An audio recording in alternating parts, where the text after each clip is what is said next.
Muy bien, buenos días.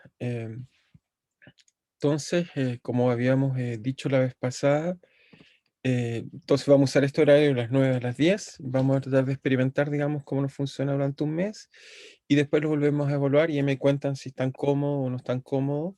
Eso creo que va a ser una cosa útil. También les puse la página web del curso. ¿Por qué? Porque, bueno, la voy actualizando y colocando cosas. Muchas de las cosas que voy usando en clase, por ejemplo, supongo que estoy bien. Por ejemplo, acá el experimento de Franklin, que les hablé la vez pasada, pueden encontrar información ahí. Si apretan este link que dice experimento de Franklin, pueden hacer clic y eso entonces los va a llegar, digamos, donde hay una explicación de él y también referencias de su trabajo. Así que en todas las clases voy a tratar de poder colocarles algún tipo de link. O hay otros que están ya de antes, algunos no funcionan, otros funcionan bien. Y entonces, todos, digamos, esos links les pueden ser útiles, son materia que va a ser complementaria, que les puede servir. Por otro lado, les quise colocar también lo que discutimos la vez pasada, o sea, por ejemplo, el sistema de evaluación, lo coloqué al final de la página para que quede para siempre ahí, que es lo que les dije, que los controles valen el 60%, el examen vale el 40%, los controles, la suma del control uno, 2 y 3, pero el control 2 tiene un formato particular. El formato particular que tiene es simplemente que es la suma de dos tareas, tarea 1 y 2, el promedio de dos tareas, que voy a tratar de distribuirla una vez que sepa la fecha de los controles uno y 3. La voy a tratar de colocar entre los dos controles y quizás al final, y eso entonces nos da la nota de controles. ¿Ok? Y coloqué también lo de la exhibición, que debe ser mayor o igual a 5,5. No sé si alguien tiene dudas de eso, pero simplemente vuelvo a decirlo, pero ahí está disponible. Entonces, si alguien tiene duda, me avisa, pero supongo que ahí está claro y transparente para todos, digamos. ¿Ok? No sé si está claro ahí. ¿Estamos bien? Me pueden responder por el chat o pueden hablar. Está bien. Perfecto. Estamos claros entonces. Entonces tienen la página donde pueden ir mirando.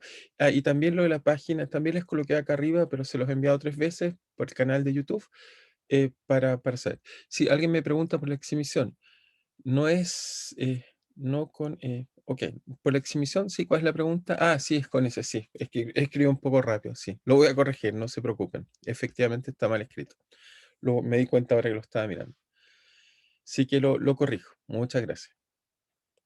Entonces, ya, entonces, ¿qué era lo que estábamos discutiendo un poco la vez pasada? Entonces estábamos hablando acerca de, no estábamos hablando entonces, ok, me avisan, ¿ven la tablet ya? Supongo que sí, pero simplemente me lo confirman, es para que no haya retraso. Simplemente si me dicen sí, con eso yo quedo tranquilo que están viendo igual que yo mi tablet, digamos. ¿La ven? Gracias. Entonces, lo que habíamos dicho, bueno, hice una primera definición, pero vamos a ir cambiando a medida que vayamos avanzando. Lo primero que dijimos fue que la termodinámica, ok, vamos a entonces colocar la termodinámica. Entonces, la termodinámica. Entonces, nuestra primera definición de termodinámica fue esencialmente decir que era, simplemente como alguien dijo bien, la palabra termo significa calor o la usamos para la noción de calor y dinámica, movimiento calor. Así que por ahora vamos a hablar que es la física, quizás por forma vaga, pero voy a ir cambiando la definición a medida que vamos avanzando, pero espero que sea un poco intuitivo. Entonces, que para ustedes poco a poco vayan aprendiendo un poco distintas definiciones. Pero la primera que vamos a decir simplemente hacer la física asociada, digamos, al calor. Y cuando digo asociada al calor, estamos viendo transporte de calor, qué es el calor, etcétera. Transporte, procesos, etcétera. Obviamente, de a poquito vamos a ir mejorando esta definición, pero por ahora partamos con algo que nos parezca intuitivo, que todos podamos entender. Ahora, como les dije, esta física fue motivada, entonces todo lo que vamos a desarrollar, entonces esta teoría es motivada por las máquinas a vapor.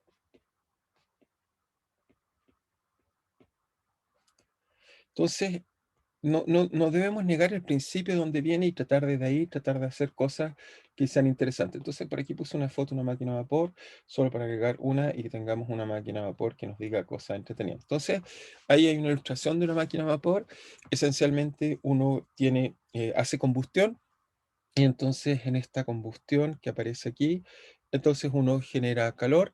Este calor hace entonces, como vimos la vez pasada, que esencialmente produzca vapor, aumenta la temperatura, conceptos que vamos a tratar de entender, espero que prontamente. Y eso entonces va a hacer que se muevan, gases se expandan o se contraigan y eso entonces nos va a generar movimiento. Entonces, ese pistón que está acá, que genera, digamos, movimiento, que es lo que nos interesa, digamos, finalmente lo que nos interesa es que haya movimiento, movimiento, entonces, y acá tenemos calor, todavía conceptos que no necesariamente tenemos que entender, digamos, ya los vamos a ir entendiendo y le haré las preguntas respectivas a cómo se va haciendo, pero todo eso, fíjense que lo esencial y la clave de lo que vamos a discutir está que pasamos a través de gases o sistemas macroscópicos.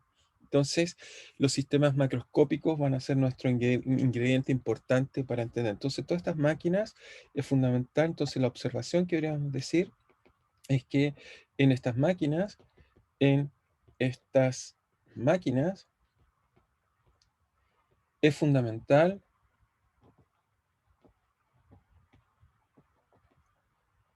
la existencia o la participación, quizás la participación, ok, es fundamental la participación ¿de qué cosa? De sistemas macroscópicos.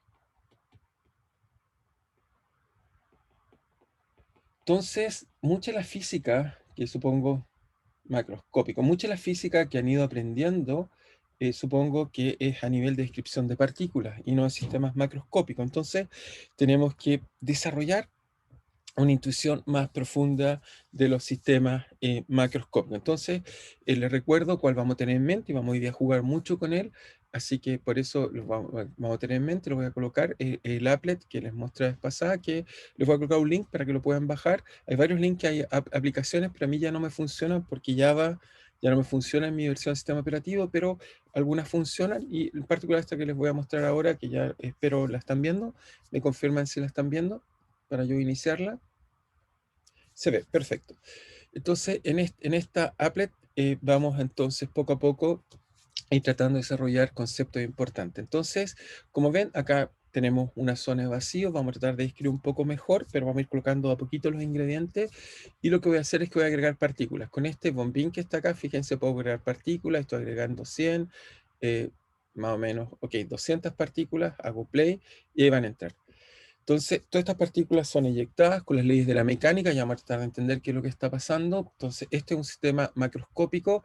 Los sistemas macroscópicos esencialmente son sistemas constituidos por muchos elementos y uno dice, pero ¿qué significa muchos elementos? Desde el punto de vista de la física, uno puede mostrar que ya con tres elementos ocurren comportamientos dinámicos muy complejos que llamamos caos, pero obviamente ya con cientos, miles, o como vamos a ver en este problema, que hay 10 elevado a 20 y tantos en un gas real o en un pedazo sólido a escala de los centímetros, el problema se vuelve muy complejo. Entonces, lo primero que debiéramos tratar de entender son algunas cosas de este sistema, como definir variables, qué propiedades tienen, darle un poco más de contexto a lo que estamos discutiendo. Así que vamos a ir volviendo poco a poco a esta simulación para tratar de entender bien lo que estamos haciendo en ella. Entonces, volvemos a nuestra tablet, ¿ok? Entonces, espero que ya les apareció. Y entonces, lo que vamos a hacer, entonces, los sistemas que estamos motivados, los sistemas macroscópicos, bueno, siempre una ilustración. Esencialmente, el ejemplo más simple mental que vamos a usar son los gases. Entonces, tenemos un sistema, si quieren, encerrado, porque obviamente si un gas no está encerrado, se expande. Ya veremos por qué eso en el futuro.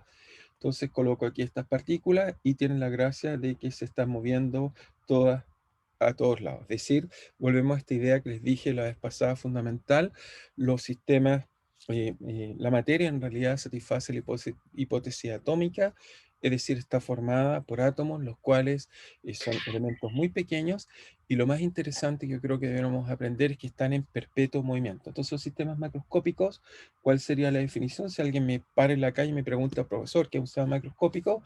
Yo diría simplemente un sistema compuesto compuesto por muchos elementos. Ahora, ese mucho es subjetivo, uno puede decir 10, 20. Efectivamente, por ejemplo, un átomo, incluso si yo miro su núcleo, el átomo por ejemplo, hidrógeno, esencialmente tiene un protón y a veces dos neutrones, un protón, perdón, y dos nucleones, neutrones, los cuales son suficientemente pequeños, pero sin embargo, si tomo un átomo de uranio, por ejemplo, ahí podemos llegar a tener elementos al interior del orden de 90. Cada partícula pequeña, digamos, un protón o un neutrón, están formados por 3 quarks, así estamos hablando de 300 partículas, y eso ya es un sistema suficiente macroscópico donde la teoría de termodinámica podría aplicarse, y eso nos muestra por qué tiene propiedades tan distintas, por ejemplo, a un átomo de hidrógeno. Entonces, los sistemas compuestos por muchos elementos o constituyentes, elementos, entonces son los que vamos a llamar macroscópicos.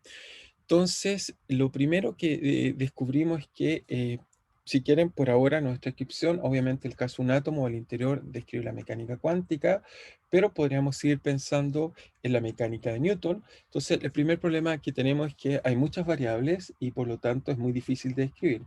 Hay muchas variables y una descripción a la Newton y una descripción a la Newton no es factible o no es muy cómoda, no es muy apropiada. ¿Por qué? Entonces, no es muy apropiada simplemente por lo que estábamos discutiendo la vez pasada. ¿Por qué? Primero que nada, si nos preguntamos cuál es el tamaño típico de uno de nuestros átomos, siguiendo a Franklin, lo que descubrimos fue que el tamaño de un átomo era un ángstrom. Primera cosa, el tamaño típico es de un ángstrom, es decir, que las partículas que estamos mirando son del orden de 10 elevado a menos 10 metros. Eso, vuelvo a insistir, significa que son números muy, muy pequeños. ¿Ok? Es decir, que en un centímetro, por ejemplo, en mi uña, si yo recorro de un lado a otro lado, eso tengo más o menos un centímetro a lo largo, y por lo tanto significa que tengo 10 elevado a 8 átomos de una esquina a la otra esquina. Eso significa en millones tengo entonces del orden de 100 millones de partículas, una en línea a la otra. Entonces estamos hablando de un número que es monumental, que es muy, muy grande.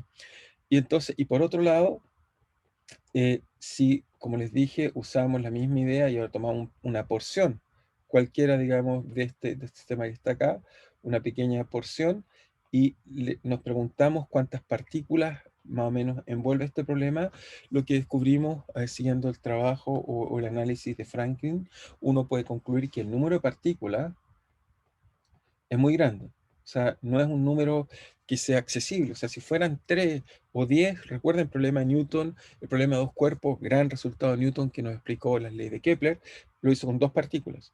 Sin embargo, si le colocamos la luna, fíjense que nunca estudiaron en su curso el problema de tres cuerpos. Y la razón, porque es un problema muy difícil de resolver. Imagínense con 10, entonces en este caso si usamos el número Avogadro, que es 6,02 por 10 elevado a 23 partículas, el problema es tremendamente difícil.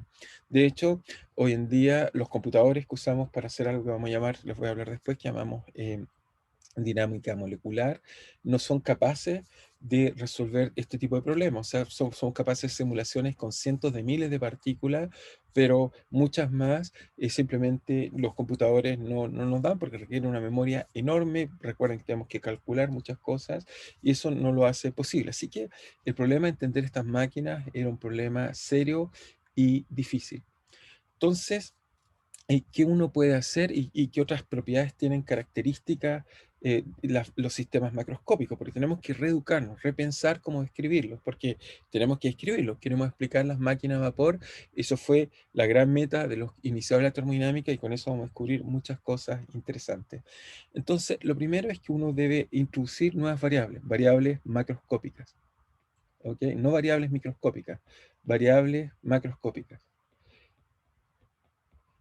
Y en realidad casi todas las variables que ustedes conocen son variables macroscópicas. No sé si alguien conoce algún ejemplo de variable macroscópica. Si les preguntaran, ¿me pueden decir algún ejemplo de variable macroscópica? No sé si alguno de ustedes conoce alguna variable macroscópica. que si se le ocurriera, o conocen alguna que sea macroscópica. ¿No? ¿Nadie conoce ninguna variable macroscópica? Presión, La presión, muy bien. ¿Alguien más? Otra, muy bien, excelente. ¿Alguien más conoce otra variable macroscópica? volumen, Volumen, muy bien. ¿Alguna otra? temperatura, Temperatura, muy bien. ¿Alguna otra? Concentración de soluto, dijo por ahí Axel Rivas, muy bien. Les voy a decir incluso una variable macroscópica que pareciera ser no macroscópica, que no, desde que hacen mecánica la han usado, pero no la han pensado quizás con el mismo cuidado. ¿Cuál? Por ejemplo, si yo tengo un gas o tengo un objeto, por ejemplo, una persona, un planeta, ¿cómo lo describo? La forma de describirlo es que ocupa una posición muy particular, la llaman centro de masa. ¿Ok? Si yo tomo este sistema, me gustaría colocar algo aquí que yo llamaría centro de masa. ¿Ok? Si colocan el centro de masa y definen el centro de masa, uno diría, bueno, fácil. Por ejemplo, si calculamos el centro de masa en su posición vertical, solo para dar una variable, que podría ser cualquiera, si colocan el centro de masa, por ejemplo, su componente vertical, lo que harían es simplemente tomarían la suma de las posiciones de cada uno de los constituyentes, ¿ok?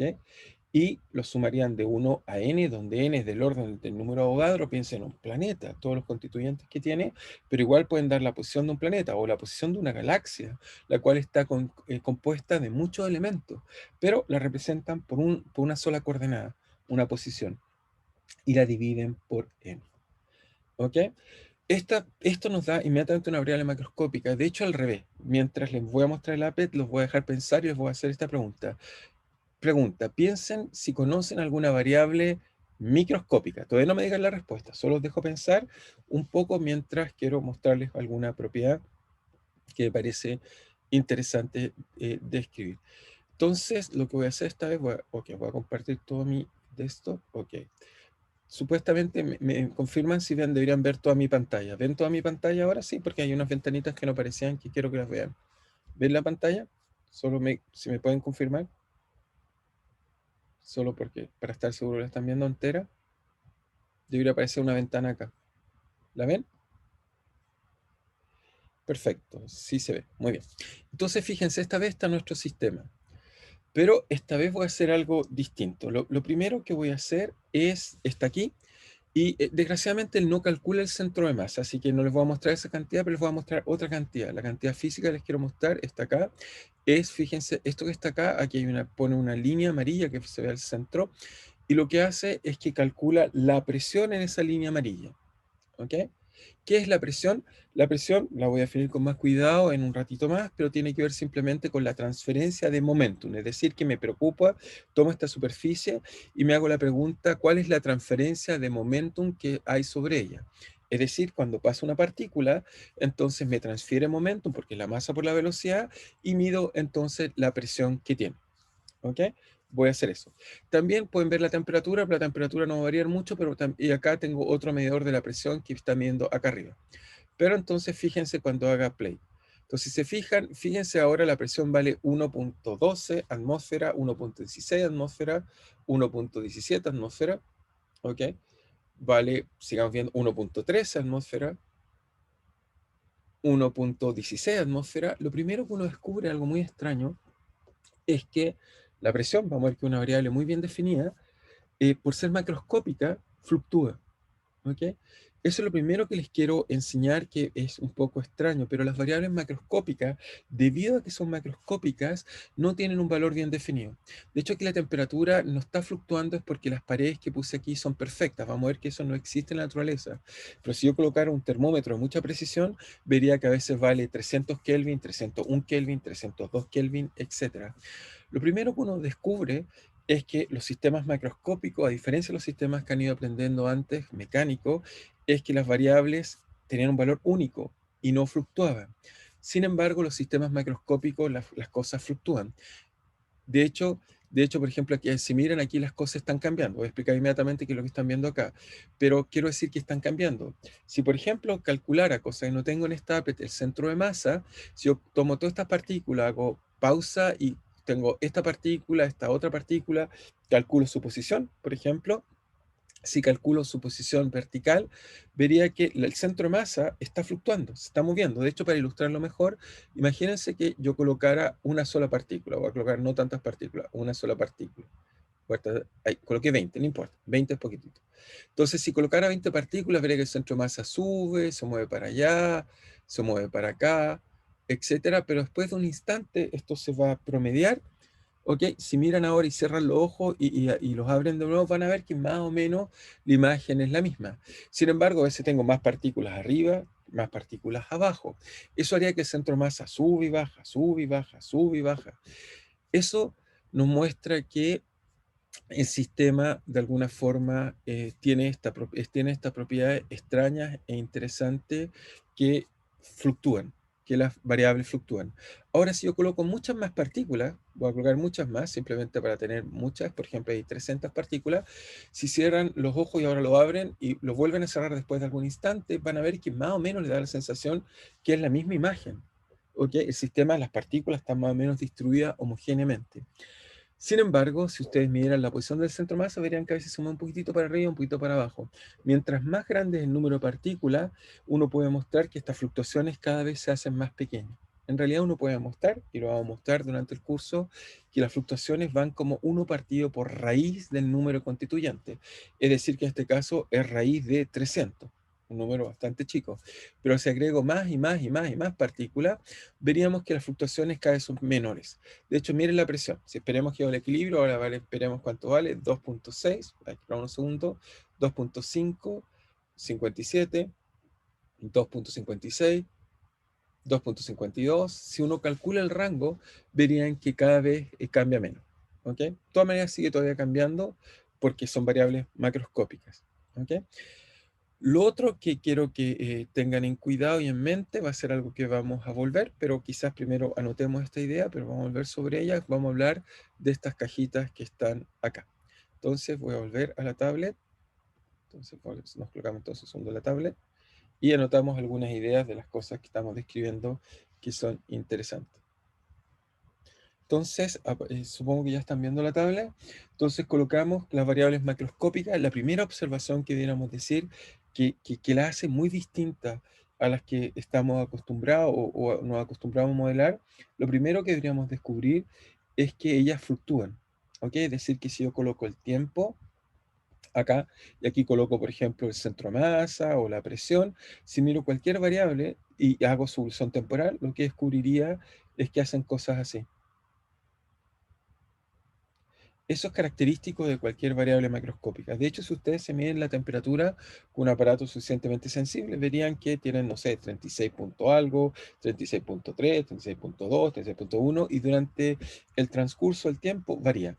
Obviamente, lo que nosotros estamos acostumbrados a existir, la masa de un planeta o la posición de un planeta, no nos gusta decir que varía, nos gusta calcular el promedio, y el promedio es típicamente la variable que usamos para representarlo.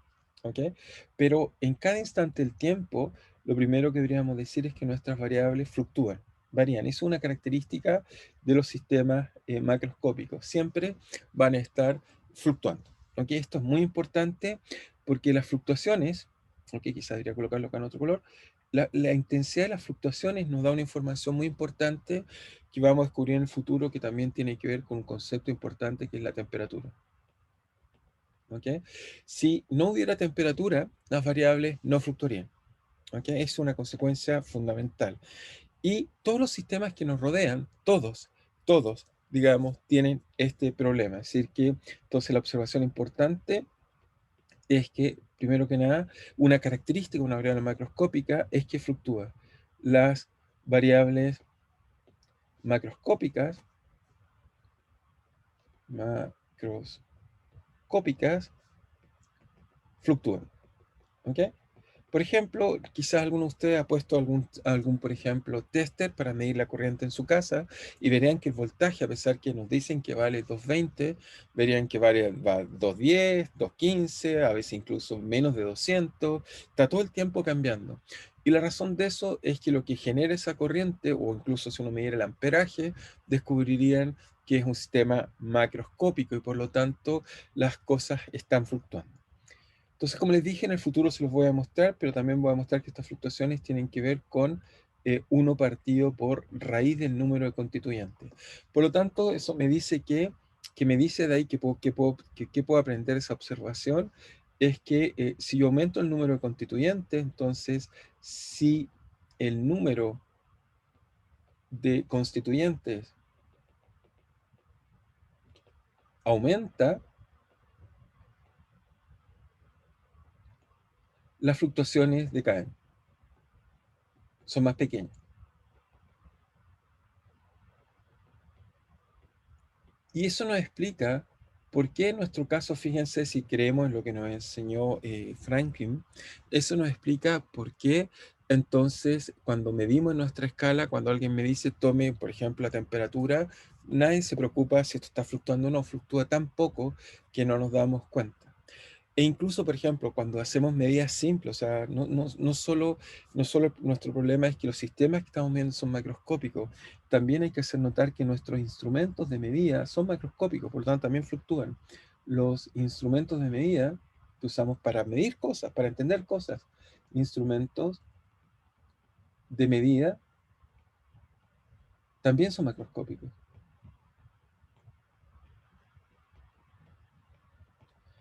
Por ejemplo, algo que si uno quisiera medir el tamaño de algo, entonces uno toma, no sé, un bloque cualquiera, imaginemos un bloque de cualquier cosa. Y yo quisiera medir, por ejemplo, su tamaño. Entonces, para medir su tamaño, lo que haría típicamente es colocar una regla, ¿ok? Y trataría de medir su tamaño. ¿Ok? Trataríamos eso de hacerlo naturalmente, tratar de tomar un objeto y medir su tamaño. Sin embargo, como la regla también está hecha de átomos, tengo el problema que mi instrumento, si lo miro con cuidado, también está fluctuando. Los átomos que lo forman también se están moviendo. Y eso hace que a veces tenga un átomo más, un átomo menos, o varios átomos más, varios átomos menos, y entonces tendríamos fluctuaciones. Sin embargo, obviamente a la escala de los centímetros, si un centímetro es 10 a la menos 8 átomos, si yo me saco un átomo, da lo mismo, saco 100 átomos o 1 millón de átomos, es nada, es nada. Y por eso no me doy cuenta. Pero si viviéramos a escalas más pequeñas, si miráramos a escala de los nanómetros, que es la escala donde la ingeniería actual se está desarrollando, es lo que llamamos la nanociencia y la nanoingeniería. En esa escala, por supuesto, ahí me daría cuenta que las fluctuaciones son mucho más grandes y por eso la hace ser un área muy interesante y actual de mucho interés. Pero nuestros propios instrumentos fluctúan. ¿Okay? Cuando yo tomo una regla y trato de medir cualquier cosa, en realidad me estoy equivocando, siempre está fluctuando. Así cuando alguien me dice cuándo mide algo, yo le digo, bueno, esto mide 1 centímetro más o menos 00, no sé, 0,0001, no tiene sentido. No entramos a discutir eso y solo decimos entonces tiene 1 centímetro. Pero los quiero tratar de convencer que los sistemas macroscópicos todo el tiempo fluctúan y no podemos ignorar esas fluctuaciones. ¿Ok? Están ahí. Eso es la señal de un sistema macroscópico. El problema es que los sistemas y nuestros instrumentos son macroscópicos y nosotros también somos macroscópicos. Cada uno de ustedes, cuando se levanta, en la noche tiene un cierto número de átomos que los forma a ustedes y al otro día tienen más o menos átomos. Y ninguno de ustedes deja de ser ustedes. Así que no es grave. Nosotros en realidad como seres vivimos en el mundo macroscópico y entonces usamos estas variables macroscópicas para describirnos. A veces las fluctuaciones son mucho más grandes y nos damos cuenta que están ahí y son relevantes, pero en la mayor parte de los casos no las tomamos en cuenta y tratamos de describir dinámica para ecuaciones macroscópicas. Es eso lo que vamos a tratar de hacer durante la evolución de este curso. Vamos a tratar de ir generando conceptos que nos van a ir permitiendo entender y describir el mundo macroscópico, pero debemos abandonar un poco esa visión a la Newton. Bueno, insistir, Newton, lo que le gustaría acá, si colocáramos a Newton, entonces Newton lo que le gustaría es tomar la posición de cada una, exactamente donde está, no fluctúa, tengo fuerza, calcula dinámica y encuentro las cosas. Sin embargo, para 10 elevado a 23 eso es imposible hacer y por lo tanto, por eso tuvimos que abandonar un poco las ideas de la mecánica y tratar de realizar nuevas ideas. Una de las cosas profundas que va a tener este tipo de descripciones que si las variables fluctúan, vamos a ver que las cosas en realidad vamos a tener que introducir conceptos importantes como las probabilidades. En realidad, cuando yo mido algo con una cierta probabilidad, no es un valor exacto. Y eso entonces hace que tengamos que incluir conceptos que para la física, por ejemplo, Newton es muy raro, porque no hay concepto de probabilidad. No existe algo que pueda ser y no ser, que tenga la posibilidad de ser medido. Eso, por supuesto, trajo bastantes dificultades a la gente que trató de explicar cómo funcionan estos sistemas físicos debido a que están formados por tantos elementos. Pero el éxito de esas descripciones fueron tan importantes que, bueno, logramos finalmente, después de mucho tiempo, entender que efectivamente era la forma correcta. Pero fue difícil, no fue fácil porque se tuvo que introducir muchos conceptos distintos y quizás ajenos a la visión que Newton había desarrollado o los mecanicistas habían desarrollado adecuadamente. Entonces, para, para ir poquito a poquito desarrollando todos esos conceptos que espero ir enseñándoles, lo primero que voy a hablarles un poco es lo que les estaba mostrando en la simulación, o sea, qué es lo que estoy haciendo entonces, porque nos va a ser como útil. Entonces, la simulación que estamos usando se llama simulación de gases, que es lo que estoy usando para tratar de enseñarles cosas, así que voy a tratar de explicar un poco más. Y esta simulación de gases en particular está en un plano, así como está en un plano, hablamos simulación de discos duros. Voy a tratar de explicar qué es esto. Discos duros para que tengan una idea más clara de lo que estoy haciendo exactamente. Y esto va a ser en realidad un modelo de los gases, pero es lo que vamos a tratar de explicar. Entonces, cuando les muestro el applet, qué es lo que está haciendo el computador? Entonces, el computador tiene un sistema en el cual, ok, primero que nada tiene una caja donde está prohibido que las partículas salgan y también está prohibido que intercambien energía con el exterior. Todo obviamente eso es una aproximación muy grotesca, porque si yo tomo cualquier sistema nunca está completamente aislado, pero va a ser una aproximación. Entonces, la primera aproximación que vamos a suponer es que está aislado.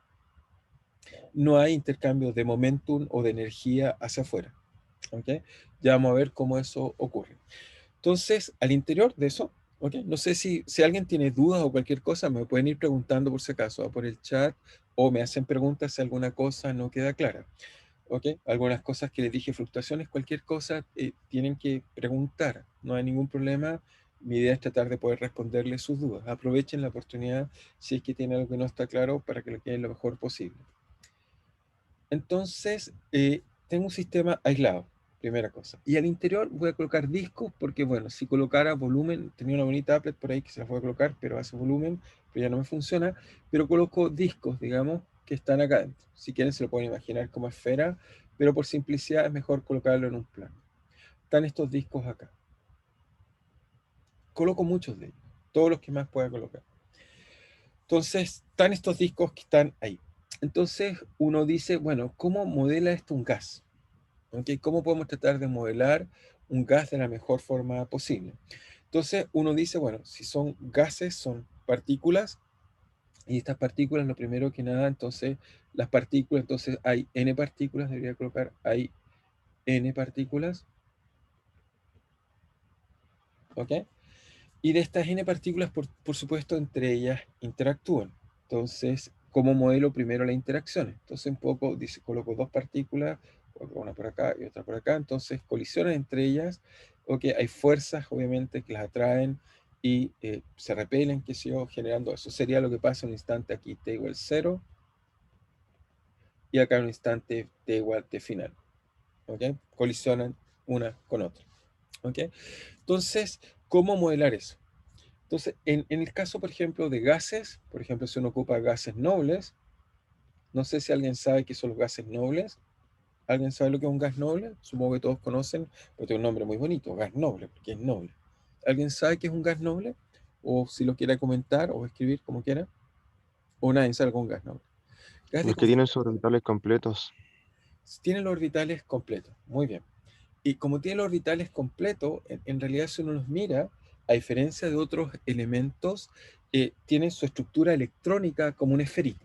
Los gases nobles son, digamos, muy bien, lo dijo muy bien, orbitales completos, son orbitales eléctricos, electrónicos, orbitales completos. Muy bien. Entonces, cuando los orbitales están completos, quiere decir que el sistema electrónicamente está muy bien equilibrado, su forma está muy bien equilibrada, y a diferencia de otros elementos que no tienen sus orbitales completamente completos, les gustaría completarlo, y por eso se unen con otro elemento formando moléculas.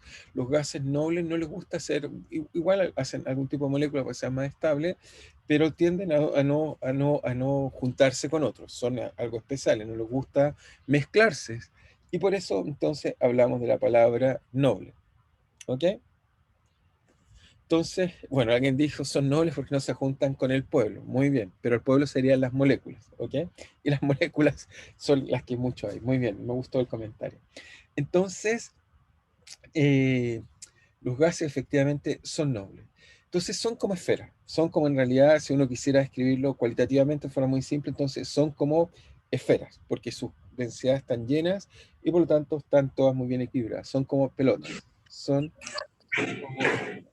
¿Ok? Eso es por un lado. Entonces son como esferas y como están completamente bien equilibradas las cargas, entre ellos su interacción es muy débil.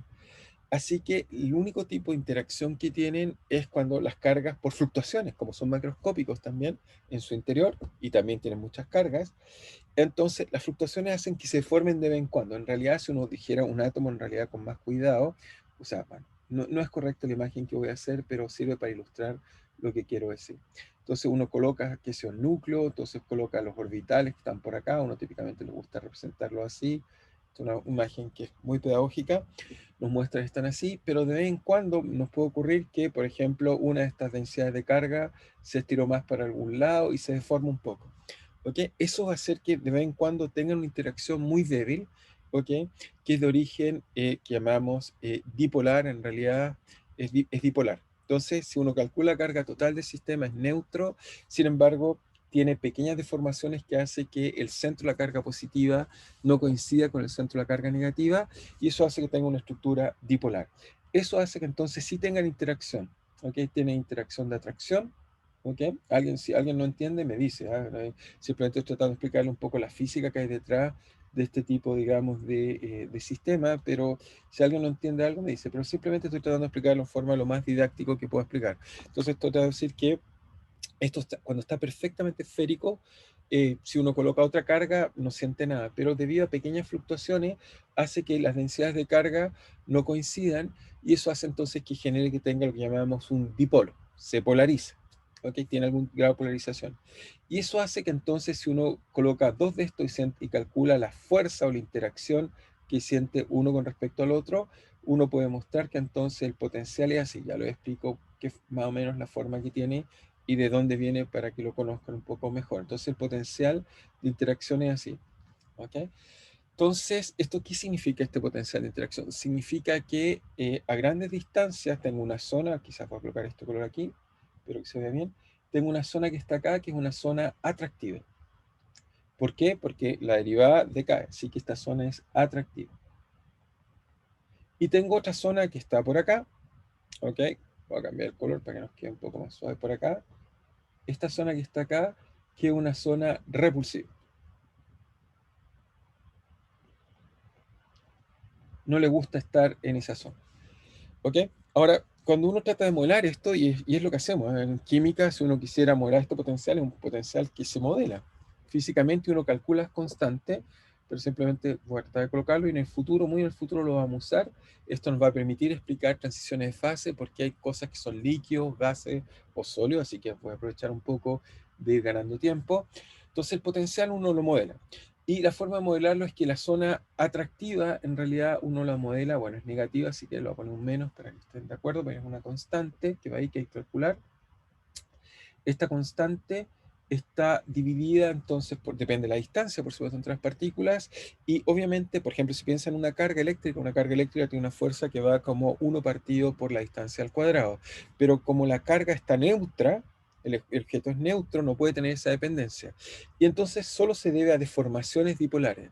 Entonces eso significa que Tamiga es noble, que no se quiere mezclar de nada, pero como igual es macroscópico, tiene pequeñas fluctuaciones. Y también tiene fluctuaciones de origen cuántico, pero no quiero entrar a discutir eso porque quizás sea muy complejo con respecto a los ingredientes que estamos usando. Entonces esto está fluctuando, veo otra que también está fluctuando, y esas pequeñas deformaciones hacen que las cargas no coincidan, así que esto es como un dipolo, esto acá es como un dipolo, y uno puede mostrar que un dipolo tiene una fuerza de atracción sobre una carga como 1 partido por la distancia al cubo, no al cuadrado. Y como es un dipolo contra un dipolo, uno puede mostrar que esa fuerza de interacción va como 1 partido por la distancia entonces a la sexta. ¿ok? Es porque es 1 partido por 3 y el otro también es 1 partido por 3. Uno puede mostrar que efectivamente, y uno lo puede experimentalmente verificar en gases nobles, ¿eh? No es casualidad el exponente que le estoy colocando.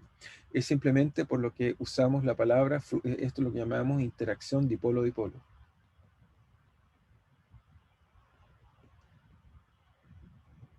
Si alguien no conoce eso o quiere estudiar más, basta que tomen cualquier libro de electromagnetismo y van a ver que hay sendos capítulos de qué es un dipolo y también interacción dipolo-dipolo.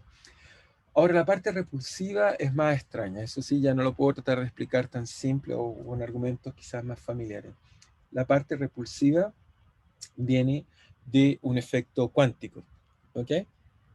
El A es una constante, son dos constantes, no las quiero colocar, simplemente son constantes que uno para cada gas, uno busca argón o busca algún otro gas, van a ver que están caracterizadas, están tabuladas. En química lo que hacen es que toman distintos gases nobles y miden este tipo de constantes y las conocen. Entonces dicen, para este gas noble la fuerza de interacción vale esto, donde A y B vale tanto. Son constantes, constantes que uno saca para cada problema. Esa constante me da cuenta de la molécula en particular que está estudiando.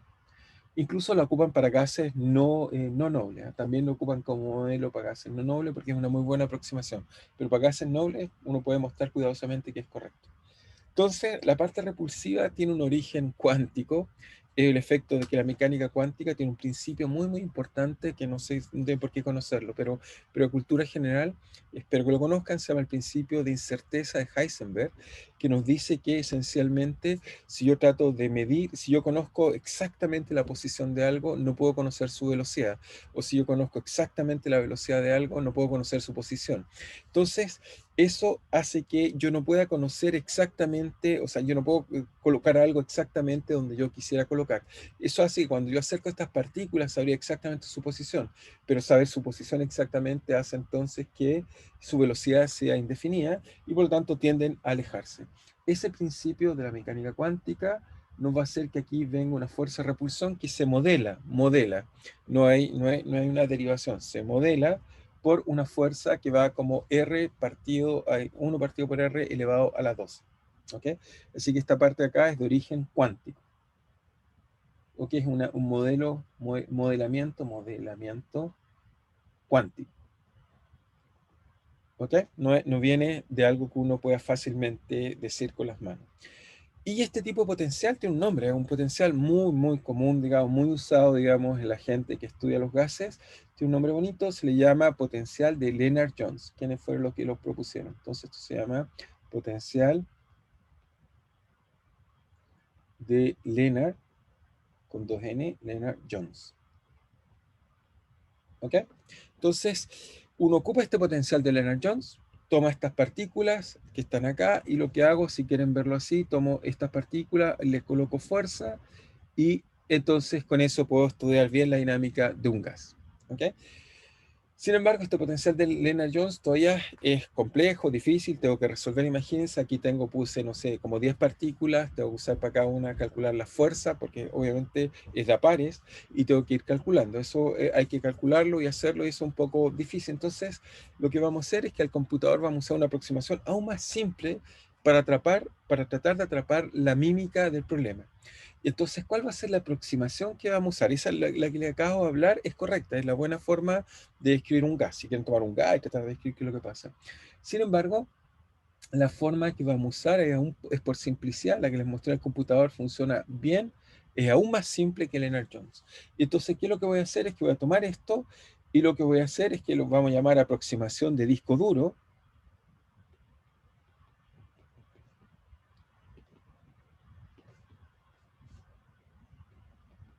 Y lo que voy a hacer simplemente es que, bueno, esto no le gusta juntarse. Entonces voy a colocar una barrera enorme en el potencial. Es decir, que voy a colocar lo siguiente. Voy a hacer que no quiero que se junten. Es decir, que cuando yo pienso en dos discos duros, pienso en dos monedas. Tengo una moneda acá y otra moneda acá. Si las trato de juntar, una vez que se tocan los radios, no se pueden penetrar. Tengo que aplicar mucha fuerza para aplicarlo. Eso es equivalente matemáticamente a colocar un potencial que es simplemente infinito a partir de una cierta distancia, se va a infinito. Y hacia el otro lado voy a suponer que no es fuerza de atracción, voy a despreciar las interacciones eléctricas de atracción. Voy a hacer un modelo en el cual las partículas simplemente entre ellas no se atraen, la única fuerza que voy a colocar es que cuando se chocan, no se pueden penetrar. Tan simple como eso. ¿Ok? Es decir, si quieren volver al potencial de Lennard-Jones, lo voy a aproximar brutalmente por algo que aquí es plano, así, plano, cero. No quiero que penetre hacia acá. Y hacia acá, cero. ¿Ok? Entonces voy a colocar la aproximación brutal que voy a usar. Es brutal lo que estoy haciendo, pero vamos a ver que con esto vamos a tapar muchas leyes, incluso la ley más simple, los gases ideales, va a ser descrita perfectamente con el modelo que estoy haciendo. Lo que voy a hacer entonces es simplemente voy a considerar partículas que no se atraen, no hay fuerzas de atracción entre ellas, pero que tienen un tamaño impenetrable, que no se puede penetrar. ¿Ok? Es como tomar monedas que se están moviendo y no se pueden penetrar. Por supuesto, cuando hago una ley de colisión, como lo que estamos viendo ahí, entonces, además debo colocar que voy a conservar cosas. Por ejemplo, voy a permitir que el momentum se conserve perfectamente y que la energía se conserve. No hay ninguna razón, sobre todo a nivel atómico, que viole la conservación de energía y momentum. Así que agregamos también ese ingrediente. Además, entonces conservamos momentum y energía. ¿Está claro? ¿Alguien no entiende hasta ahí? Para todos es claro, simplemente yo para verificar y ahora mostrarles, digamos, de nuevo volver a la simulación. ¿Alguien no entiende? ¿Está claro para todos lo que quiero hacer? Simplemente tomo partículas que no tienen fuerza de atracción, cosa que es una aproximación brutal, y que no se pueden penetrar. ¿Está claro para todos? ¿Alguien no entiende?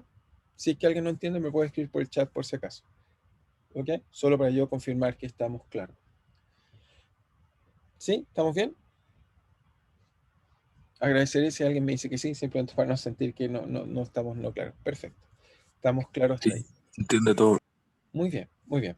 Entonces, lo último que falta modelar eso es con partículas, es la pared, y ahí nos vamos a ir a jugar a la simulación de nuevo.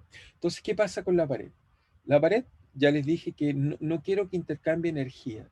Entonces, me falta modelar la pared. Entonces, ¿cómo modelamos la pared? Bueno, lo que debemos modelar para la pared es muy simple. Es que cuando esto colisiona, yo espero, bueno, las partículas no quiero que transmitan energía y por lo tanto no quiero que el momentum se me venga de vuelta, no quiero que no haya transmisión de momentum. Y eso es equivalente, si uno hace un poquito de matemáticas, eso es equivalente a que uno imponga que la masa de la pared es infinita. Es como hacer colisionar dos partículas, pero una tiene masa infinita. Está quieta, con masa infinita, le tiran algo y verían que lo que hace eso es que esencialmente por pura conservación de momentum, uno puede mostrar que la masa por la velocidad inicial debería ser la masa de la partícula, ¿ok? Por si coloco un sistema de coordenadas, por ejemplo, coloco X e Y, entonces tendríamos una velocidad en X unitario, más una velocidad en Y por Y unitario. Y lo que veríamos es que la velocidad final, el momentum final, debería ser simplemente la misma masa, no hay pérdida de masa, por supuesto. Tenemos entonces que la velocidad en X cambia de signo, porque obviamente se reflejó, va, pum, y se devuelve. Y en Y no pasa nada porque simplemente puede controlar perfectamente esa otra dirección. Entonces, cada vez que colisiona con una partícula, lo que va a ocurrir es que con respecto a la normal de la superficie, lo que vamos a hacer es que cambiamos el signo de la velocidad. Y con eso tenemos todos los ingredientes necesarios para, digamos, mirar un poco nuestro sistema. ¿Ok? Entonces ahora nos vamos a ir a la simulación, ahora que tenemos bien claras las cosas. Entonces nos vamos a la simulación. Entonces, volvemos a dejar, entonces voy a Un poquito antes. ¿Tamaño qué dice? En lo perdón, que escribí a la izquierda. a la izquierda, partículas que no, Que no se atraviesan y que tienen un tamaño y Impenetrable. no entiendo lo que sigue. que tienen tamaño impenetrable, perdón, Ah, acá, vale, vale. impenetrable, disculpa. ¿Está Vale, bien? gracias. Es que esa era la palabra que Sí, sí, no, está no bien, era pero lo capaz entienden de... bien. Si la idea es que lo entiendan bien, por supuesto. Impenetrable, no se pueden penetrar. ¿Ok? Vale, muchas gracias. Muy bien. Entonces, fíjense ahora, me dicen, espero que estén viendo, ups, acá está. Ahora están viendo toda la simulación de nuevo. Me confirman si la están viendo solo para yo confirmar, porque esta vez voy a usar estas ventanas que están acá. Sí, se ve bien. Se ve. Muy bien. Fíjense, lo primero que voy a hacer es algo fundamental y voy a sacar esto de esta acá, algo que espero que nunca olviden. Entonces, lo que está haciendo el computador es hace dinámica de discos duros. Entonces, las partículas conservan momento, energía, nos atraen, solo intercambian momentum. Cuando colisionan las partículas, por supuesto, de acuerdo a las velocidades que tengan y cómo colisionan, entonces intercambian momentum. Lo entretenido, y aquí viene la parte, en mi opinión, más entretenida, fíjense, voy a colocar muchas partículas, qué sé yo, 200. Este gráfico está acá, es el que primero que quiero que tomen atención. Fíjense, el eje vertical me mide el número de partículas con una energía cinética dada. Es decir, que las partículas voy a lanzarlas inicialmente a todas desde esta esquina que está acá. El bombín me tira partículas y este bombín lo que hace es que las lanza todas con la misma velocidad. Tengo acá, bueno, desgraciadamente no están los números, pero hay una energía cinética fija que las lanzo. ¿Ok? Supongamos que esa energía cinética vale, no sé, 40 Joule. Energía. Todas con la misma energía cinética. Todas idénticamente parten igual. ¿Ok? Con la misma energía. Simplemente que van a ver aquí que algunas van a estar distribuidas un poquito más hacia arriba y otras hacia abajo, porque si no, no las puedo tirar todas en la misma línea recta. Y acá, en la imagen que está acá abajo, tenemos otra cosa que es el número de partículas también, pero en vez de colocar la energía, estamos graficando el módulo de la velocidad, la rapidez. ¿Ok? Entonces, todas las partículas, voy a las con cierta distribución de velocidades, más o menos todas uniformemente, pero lo importante es que la velocidad que las voy a lanzar es la misma, el mismo módulo, la misma rapidez. Entonces, ¿qué va a ocurrir? Entonces, por un lado, se concentran, miran este gráfico de acá, este de acá, y también vean lo que pasa acá. Entonces, voy a ir evolucionando, fíjense. Entonces, salen las partículas, hago stop, y todas siguen más o menos con la misma velocidad, simplemente están propagando. Entonces, sigo de nuevo. Todas siguen propagando, pero miren ahora lo que pasa. Cuando colisiona, fíjense, una vez que colisionó con las paredes, fíjense que pasó algo extraño. Lo primero que pasó es que ya ahora no todas tienen la misma velocidad. Hay algunas partículas que tienen muy poquitas, muy poca velocidad, pero hay algunas que tienen mucha velocidad, lo que significa que hay algunas que ahora empiezan a tener mucha energía y hay otras que empiezan a tener poca energía. La energía se empieza a distribuir por las colisiones. Veamos lo que pasa. Si esperan un poco, el sistema inicialmente le di exactamente la misma energía. Sin embargo, después de un rato vemos que si miran este gráfico ya no va a cambiar casi nunca más. Más o menos va a tener siempre la misma forma. El sistema llegó al equilibrio. Esto es lo que llamamos equilibrio. Se establece una cosa en la cual si yo miro las distribuciones, voy a ver que ya no cambian. Al principio, la distribución de energía estaba completamente localizada en las velocidades. Sin embargo, después de un rato, tiende a establecerse lo que llamamos un equilibrio. Y lo divertido, y aquí vienen estas cosas, todas las preguntas profundas, que aquí emergen muchas, muchas preguntas profundas. Fíjense, todas las partículas partieron de donde está el bombín. La pregunta es, y esta es la primera pregunta que les quiero hacer profunda, ¿ustedes creen que será posible que vea que todas las partículas vuelvan y se junten de nuevo en este punto que está acá? Pregunta. ¿Qué creen? No. No. ¿Alguien tiene otra opinión? ¿Hay una opinión que dice que no? ¿Alguien más tiene alguna otra opinión? Creo que sí, pero es muy, muy poco probable. Muy bien. ¿Alguien más tiene otra opinión? Muy bien, están muy bien los comentarios. No sé si alguien más quiere agregar algún comentario más. Siempre hay una posibilidad. Muy bien. Esto que acaban de decir es una cosa increíble que nos muestra que siempre existe una posibilidad que vuelvan ahí. Pero la probabilidad es tan pequeña, sobre todo si tenemos cosas que son de 10 elevado a 20 y tantas partículas, que nunca lo observamos. Este fenómeno que estoy describiendo es una cosa terrible en nuestra vida, que se llama la irreversibilidad. Esto nos da el sentido de la flecha del tiempo. La física, las partículas que estoy viendo, si toman dos partículas y ustedes estudian la ley de colisión, con intercambio de energía y momentum, uno puede mostrar que la flecha del tiempo no tiene ningún problema. Yo puedo hacer la colisión hacia adelante o hacia atrás. Yo podría invertir la flecha del tiempo y a nivel de colisiones no hay forma de yo saber si estoy avanzando hacia el futuro o hacia el pasado. Sin embargo, a nivel macroscópico, el sistema nunca vuelve a estos estados de alta improbabilidad. Nunca, ni siquiera nunca ocurre que la mitad de las partículas, o que, perdón, que todas las partículas sean a la mitad de la caja. Ni siquiera eso ocurre, que podría ser más posible. Ni siquiera eso lo vemos. Y eso tiene una consecuencia terrorífica en nuestra vida, es que envejecemos. Significa que tenemos una flecha del tiempo. La flecha del tiempo en física la entendemos exactamente como lo estoy mostrando ahora. Es una cosa extraña, tiene que ver con probabilidades. Puede ocurrir la probabilidad que el día de mañana alguno de ustedes nazca, cuando se levante en la mañana, sea un bebé. ¿Ok? Pero es tan pequeña la probabilidad que eso nunca ocurre. ¿Ok? Son, fíjense, 10 elevado a 20 y tantas cosas. El número de posibilidades y combinaciones podría pasar tantas veces la del universo que nunca vamos a ver una persona que al otro día se transforme en un bebé. ¿Ok? Eso exactamente lo que ocurre. Si yo espero aquí en esta simulación y nos quedamos toda la clase y toda esta semana y toda la otra semana esperando que ocurra este evento de alta o poca, de muy poca probabilidad de que todas las partículas se junten, por ejemplo, en la mitad. Por último, en la mitad, ni siquiera en una esquina, en la mitad, veríamos que ni siquiera va a ocurrir en todo el transcurso del semestre. ¿Ok? Eso que les acabo de decir es el origen de la irreversibilidad. Y hay un ejemplo que me gusta mucho, no sé si alcanzan a ver, esto es un cubic, bueno, no es cuadrado, un poco distinto, me gusta, pero fíjense, acá coloqué un único color. Si yo me tapo los ojos y me pongo a hacer combinaciones de él y me pregunto cuál es la probabilidad de que yo con mis manos vuelva y me quede perfectamente armado con un único color. ¿Ok? ¿Ok? Si yo hago eso con cuidado, sin mirar, verían que si no miro, voy a ver que jamás voy a ver que sin mirar, mirando para cualquier lado, esto se transforme en algo que tenga un único color. ¿Ok? O si quieren verlo con todos los colores perfectos. Y la razón de eso es que la probabilidad de que eso ocurra es tan baja que nunca va a ocurrir. Eso nos pasa en la naturaleza. Esto que le estoy hablando nos explica por qué envejecemos, por qué, y vamos a ver después que esto tiene un sentido aún más profundo que tiene que ver con la transferencia de información. ¿Ok?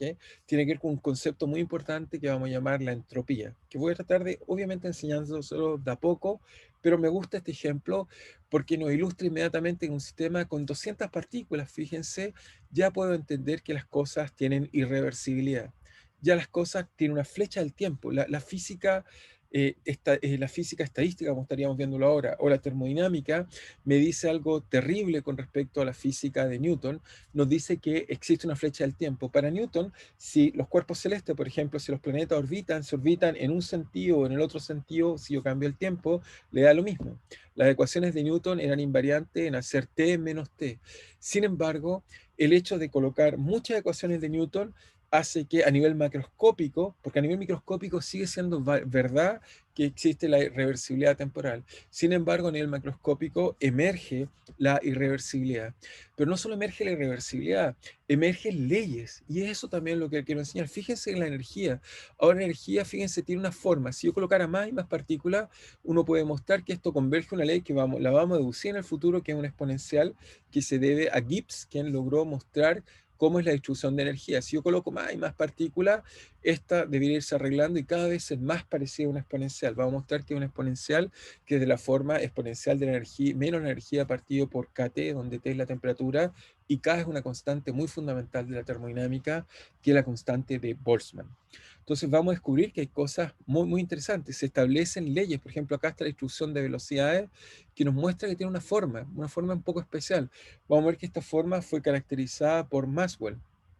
Y por eso lo llamamos distribución de Maxwell. Pero entonces lo interesante es que, y eso se lo traté de decir la vez pasada, pero esta vez se los puedo comentar con más cuidado viendo este ejemplo, es que fíjense que este sistema de alguna forma llegó a un equilibrio. Entonces, lo primero que nada, partimos de un sistema sin equilibrio, lo voy a reiniciar, voy a volver a colocar partículas, lo dejo fuera del equilibrio, ups, tengo que hacer pausa, si no, se nos introducen inmediatamente las partículas. Ahí coloco muchas partículas, estoy colocando como 200, todavía no va a hacer play. El sistema primero parte en estado muy ordenado, están todos en una esquinita afirmada aquí en el bombín. Pero fíjense que el sistema evoluciona, todavía está fuera del equilibrio, ahí está fuera del equilibrio, porque eso, que todas las partículas estén haciendo lo que estamos viendo ahora es altamente improbable. Sin embargo, si yo espero, todavía eso es altamente improbable, que muchas de ellas estén en la mitad, todavía estamos en un transiente, el sistema empieza a acercarse al equilibrio, pero no está en el equilibrio. ¿Okay? Entonces, cuando hablamos de equilibrio, es cuando en realidad un sistema tiende a ser homogéneo, tiende a ser igual. Entonces vamos a ver que este sistema se va a equilibrar, existe un tiempo de relajación, vamos a tratar de entender cómo ocurre ese tiempo de relajación, pero una vez que llegamos al equilibrio, el sistema se comporta de una forma casi invariante, donde hay leyes para las variables macroscópicas que vamos a tratar de descubrir. ¿ok? Muchos de los sistemas que estudiamos en naturaleza están en equilibrio y eso es lo que vamos a tratar de hacer en el curso. Entonces, va a ser la hora y quiero tratar de respetar la hora, pero lo que trato de enseñarles con este ejemplo de discos duros, y por eso me parece muy útil, nos va a permitir entender que la naturaleza tiene equilibrio termodinámico. Y la gente que estudió las leyes de termodinámica las estableció todas en equilibrio. ¿Okay? Vamos a tratar de entender cómo esas leyes funcionan y eso es lo que vamos a tratar de estudiar de aquí en adelante. Por supuesto, vamos a tratar de descubrir variables macroscópicas, encontrarle ecuaciones, introducir conceptos, pero este tipo de cosas ya con algo tan simple como estos discos duros nos muestra algo profundo que ocurre en la naturaleza.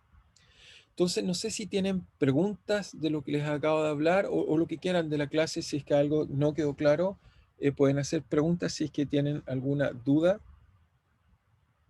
No sé si alguien quiere hacer alguna pregunta o está claro o entendieron suficientemente bien. Por ahí dice alguien no. No sé si alguien más tiene alguna duda o pregunta. Entonces, mi idea es que clase a clase podamos, digamos, ir avanzando, así que traten de pensar, les voy a tratar de dejar esta tablet para que puedan jugar también, la idea es que se desarrolle la imaginación, pero espero que Vivian aprendido algo que es muy profundo en la naturaleza, la irreversibilidad del tiempo. Parte simplemente, es una cosa extraña de probabilidades. Es algo que mucha gente incluso dice palabras más fuertes, dice que esto es una especie de, no, parece ser no una verdad, sino una especie de como magia que de alguna forma las probabilidades de que las cosas sean más probables sea una ilusión de que la flecha del tiempo sea así. Pero la verdad que la flecha del tiempo es una cosa extrañamente de probabilidades. Y esta visión muy especial propuesta por Boltzmann costó mucho que la gente la aceptara, pero es eso lo que nos dice que envejecemos. ¿Ok? No sé si alguien tiene alguna pregunta más, si no lo vamos a dejar hasta acá. Si es algo que tenga alguna pregunta, la puede dejar por el chat o si quieren preguntar, o está claro.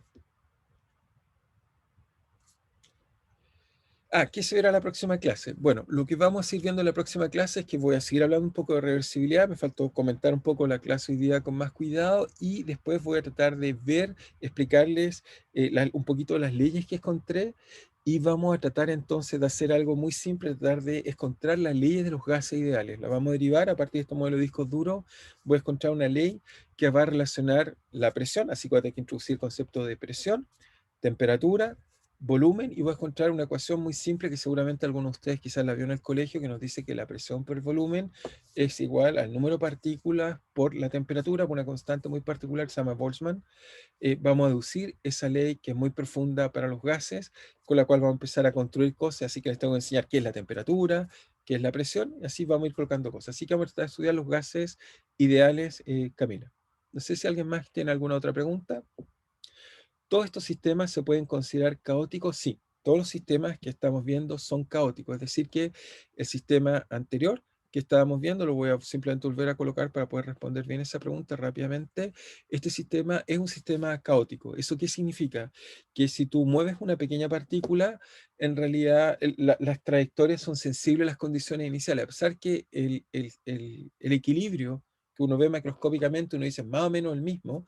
Si tú partes esta simulación y yo traslado esta partícula, cosa que no puedo hacer aquí, pero la traslado y la muevo un poquito hacia acá, después de un tiempo t, soy incapaz de decir si aquí hay vacío o hay partícula. Eso es caótico. ¿Okay? Caótico significa simplemente que los sistemas son sensibles a las condiciones iniciales. Es decir, que si yo perturbo algo un poquitito, después de unos días no soy capaz de predecir. Un ejemplo, simplemente para ilustrar un ejemplo, es el clima. Si alguien me dice que en 20 días más va a haber sol o llueve, no se puede hacer. Sabemos que el tiempo de predicción más o menos del clima son 14 días de ese orden, tiene que ver con una cosa matemática, pero eso nos demuestra que después de eso no puedo predecir, no sé, el futuro, a pesar que el sistema es determinista, no se puede predecir porque un pequeño error, si en realidad hoy día la humedad era 97 y no 95, esa pequeña cosa se amplifica, eso hace los sistemas caóticos y eso hace entretenido muchos deportes, como el pool, por ejemplo, donde uno quiere jugar y uno le dice a alguien, oye, te apuesto que si en 5 bandas llega la pelota aquí, te apuesto que sea mi billetera, no hay ningún problema, voy a ganar porque no voy a mostrar que eso es imposible de un punto de vista de la teoría del caos. ¿Ok? Así que sí es caótico para poder responder la pregunta que alguien me hizo recién. ¿Alguien más hizo otra pregunta? Gracias y se entendió. Muy bien. Entonces, de todas maneras, al principio de cada clase les voy a ir haciendo, si es que tienen dudas, pregúntenme, así pueden ir entendiendo, y nos vemos, por supuesto, la próxima clase. ¿Ok? Cuídense, nos vemos.